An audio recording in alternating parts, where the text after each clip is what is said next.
of JoJo's Bizarre Adventure, Diamond is Unbreakable, Episode 5, Part 3 of the Nijimura brothers. Well, this episode definitely brought in the feels. Not what I was expecting, but yeah. Now, with this week's episode, with Keicho's defeat, there's still the matter of getting the bow and arrow and destroying it. That was something that Koichi really wanted to do, but Josuke insisted that they would just leave, especially since, you know, he got severely injured after his fight with Keicho. But if they don't get their hands on that bow and arrow, someone else would get stabbed with it. So eventually they decided to get the bow and arrow and destroy it, which was hidden inside a room up in the attic. And they heard like moaning sounds, scratching sounds. When they were planning to get inside, there was this big, pimply green hand that grabbed onto Koichi's leg, pulling him in. But Josuke uses Crazy Diamond to punch the hand off. The creature just scuttles into this dark corner with the light shining through one window. You see this creature as this like ugly, disgusting, green, pimply blob thing, which looks, it's really disgusting. I'm just gonna say that. I mean, that's the best I can describe this thing because I don't know how else to describe this thing. He has an ability where he can regenerate his limbs. So even if he had his like arms, head severed, head bashed in, or anything severely bad happening to him, hurting him, he would just heal and regenerate. And it turns out that this thing happens to be the father of Keicho and Okuyasu. And speaking of Keicho, he's still alive after getting hit by those freaking missiles. Again, this is Jojo, where you take severe damage and you'll still end up okay, unless Araki says otherwise. He was using the bow and arrow to find a stand user, someone who has the power to kill his father, to at least put him out of his misery. Not cure him, but to kill him. We then get a flashback on the past of the Nijimura family, where Keicho and Okuyasu's mother died of a disease, and Okuyasu's father's business was going down under and they were in debt. Not only that, but the father was an abusive asshole who would just physically abuse his own children. Then all of a sudden the dad was getting all this money, jewelry, all these valuable items, and Keicho found out that one day his dad met Dio and gave him all this money in exchange for his servitude. So Keicho's dad sold his soul to Dio. Now, once again, it goes all the way back to Dio. Motherfucker! Even though he's dead, he's still ruining people's lives! One day, which happened to be the same day Jotaro killed Dio, Keicho comes home from school to see his little brother crying. And the reason why Okuyasu was crying was because their father was slowly mutating because of Dio's flesh bud. Dio's cells eventually fused onto the father's body, turning him into the mutated blob that we saw before. And believing that there was like no cure to help his father, Keicho then does his research on Dio, on Jotaro, and then found out about the bow and arrow, which he obtained, and used it to find a stand user, or someone with a stand potential, to use its ability to kill his father. And ever since then, for over 10 years, the father was constantly getting to this box and trying to repair pieces of paper.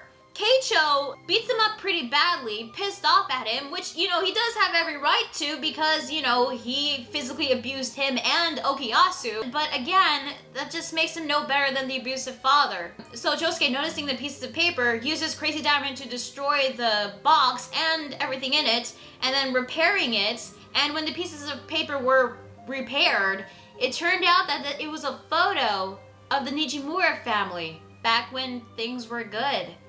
And the father sees the photo and then starts crying.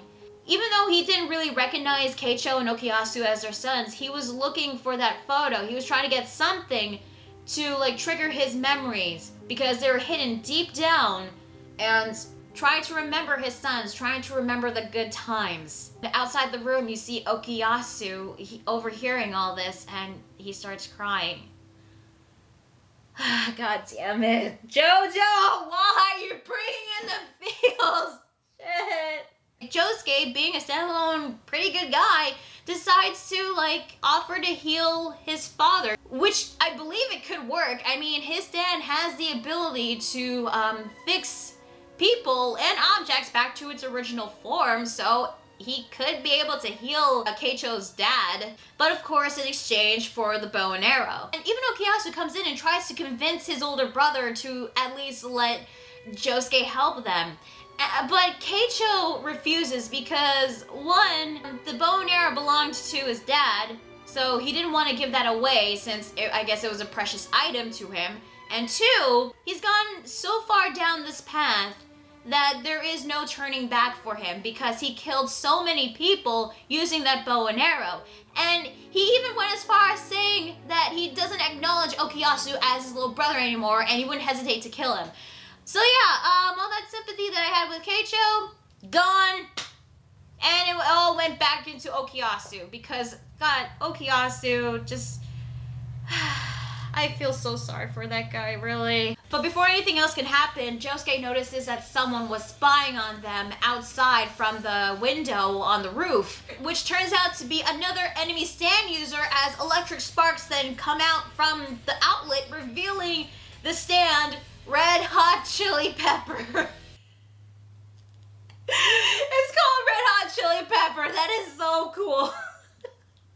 Seriously, how do the characters come up with the names of the stands? That's what I really like to know. But Crunchyroll had to like change the name because of copyright to Chili Peppers, which I'm actually okay with because they could have like named it something even worse, like Crimson Spicy Habanero or something like that. Red Hot Chili Pepper is an electric type stand, which actually looks like this electric yellow Kappa demon creature thing. Keicho just punches Okuyasu out of the way, protecting him. Surprisingly, I guess deep down he does care for his little brother. And Red Hot Chili Pepper just like punches Keicho right through his chest.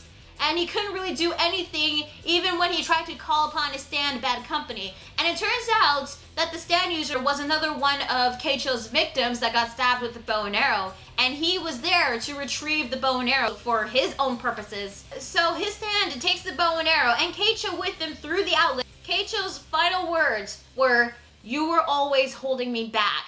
Josuke busts through the window onto the roof, followed by Okuyasu and Koichi, and they notice that on the power lines was Keicho, burned to a crisp, electrocuted. Okuyasu, seeing his older brother's body, knew that Keicho wasn't going to live a decent life.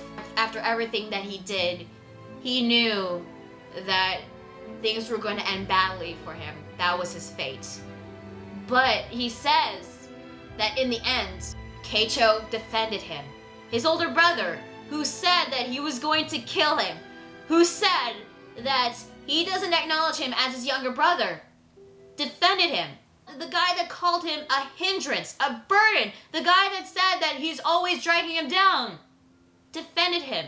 And then the scene ends with the mutated father looking at the photo, still crying. Oh God, the feels! Oh, God damn it. We then cut to Jotaro inside his hotel room receiving a phone call from the new enemy stand user, threatening him to leave Morio, otherwise he'll kill him and Josuke. And he apparently knew about Star Platinum stopping time. We all know that Jotaro isn't going to follow with this threat. And he was trying to ask questions, trying to narrow down who this person was. All we got from this guy is that he was a student and that he's planning to use the bow and arrow for fun. Maybe create his own army of stand users or something. I don't freaking know. I guess it'll be revealed later on. But being pissed off at Jotaro, just blows up the phone with his stand. And I guess even though the phone was destroyed, you can still hear him laughing. I don't know if it's because of the phone or because of something else, I'm not sure. But Jotaro just sits down, has his cup of tea, and just goes, yada yada to say. God damn it, Jotaro. Anyway, some time has passed. Keicho gets buried in the cemetery. Okuyasu and his dad decides to stay in the house. I guess they can handle it financially. I don't know. Did they ever explain like how they're gonna stay inside a house when they don't have money? I guess maybe Okuyasu has some money left over from his savings account or from that dirty money that Dio gave his dad, or I don't fucking know, but they decided to settle down inside the house, and Okuyasu is going to the same school as Josuke, which leads to this really funny scene at the end where Okuyasu visits Josuke, wanting to like walk to school together, and Tomoko invites him in for some coffee, and Okuyasu with this big grin on his face comes in, and then he tells Josuke that his mom is hot, which, by the way, not cool, man. You don't say that to your best friend or your soon-to-be best friend. But whatever, because it's Okuyasu. And the episode ends with Josuke sliding down the door saying, "Koitsu wa great ni heavy daze," which means this is just great and heavy. Oh, Okuyasu, he's such a sweetheart.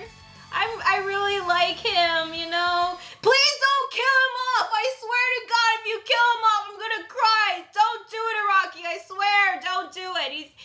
He's too nice of a character! Don't! I'm gonna be sad if that happens. Overall, I thought this was a really good episode. There was a lot of feels and emotion going into this, which I was not expecting.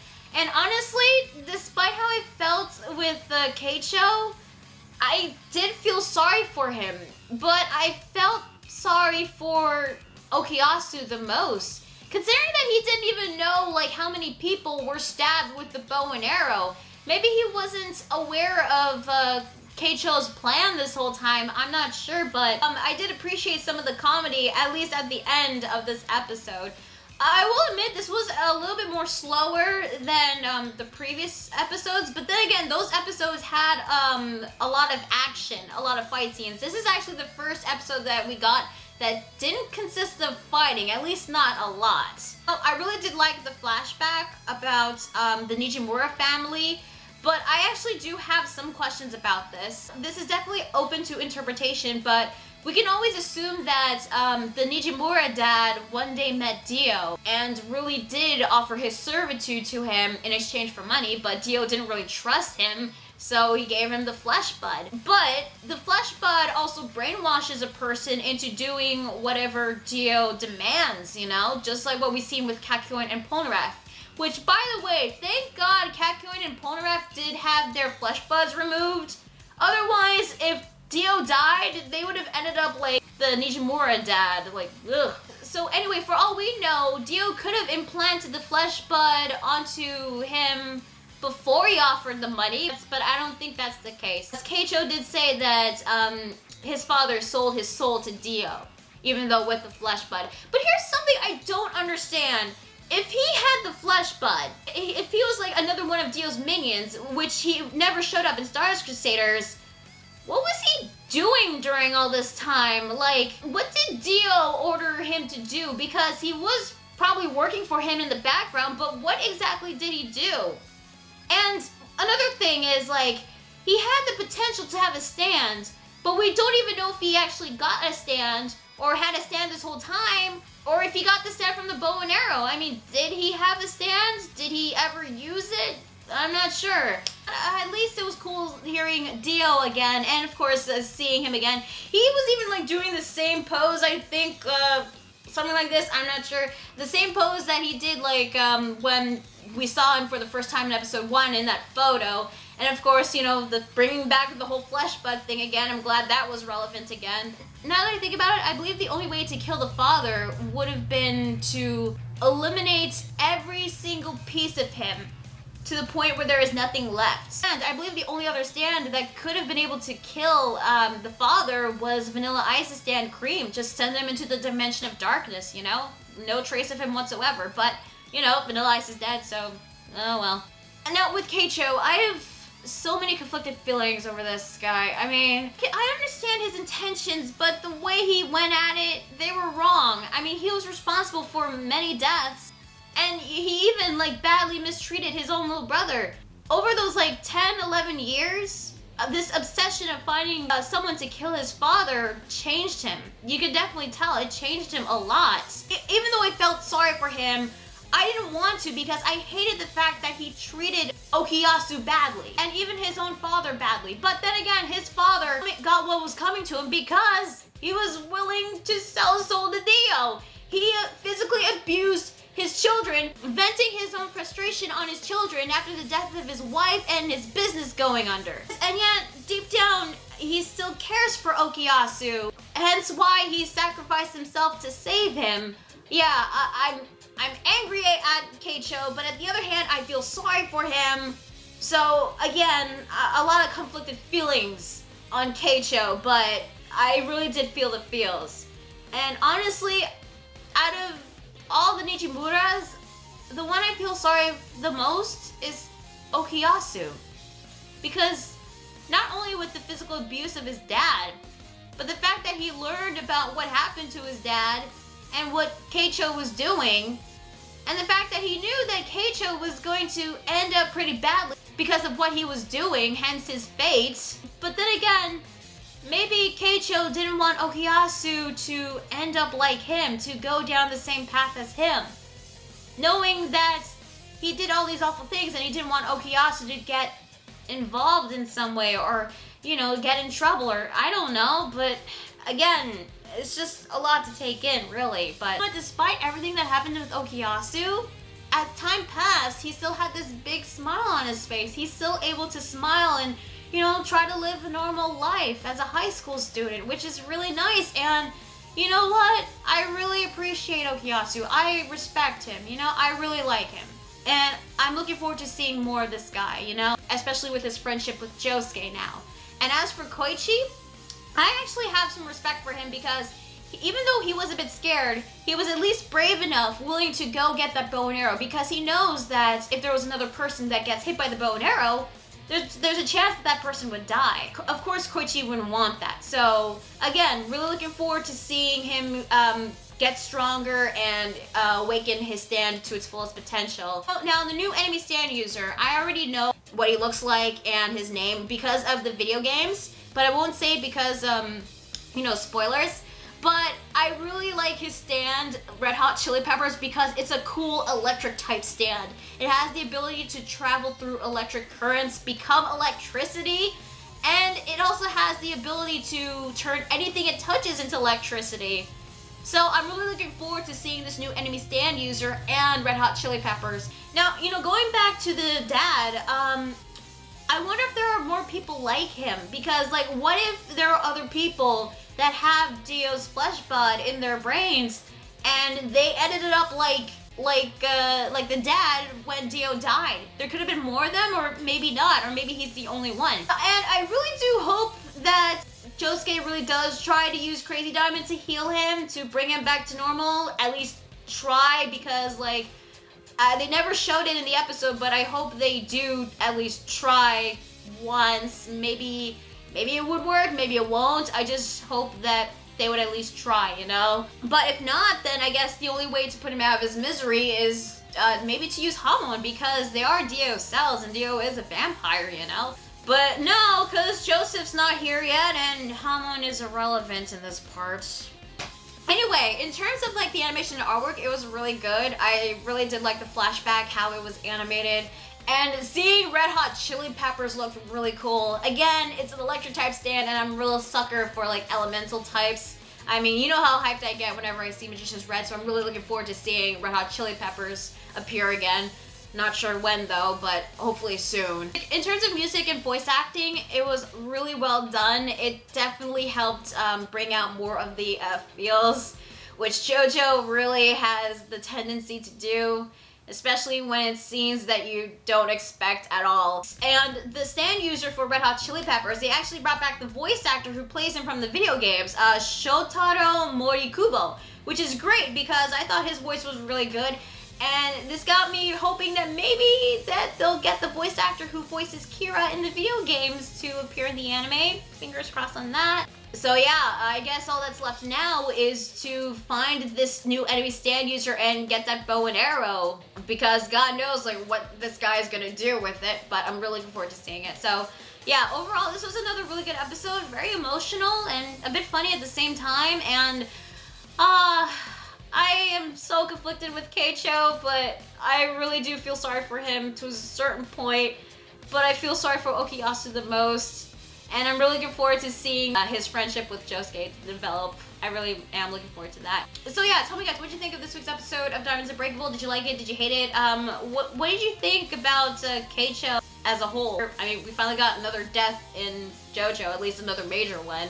And what did you think of Red Hot Chili Peppers? Because I think it's a really cool stand and I'm looking forward to seeing it. And any ideas as to what this anime stand user might do with this bow and arrow? There's still some parts that did bug me about the episode that did raise some questions, but I still enjoyed the episode either way. So yeah, any thoughts you have about this episode, let me know in the comments below. Be sure to like the video if you like it and subscribe to more videos. And be sure to check out my Facebook fan page and Google+, and be sure to subscribe to my main channel as well. So yeah, that is JoJo's Bizarre Adventure, Diamonds Unbreakable, episode 5. I'm your responsible 7, and I'll see you guys later. See ya.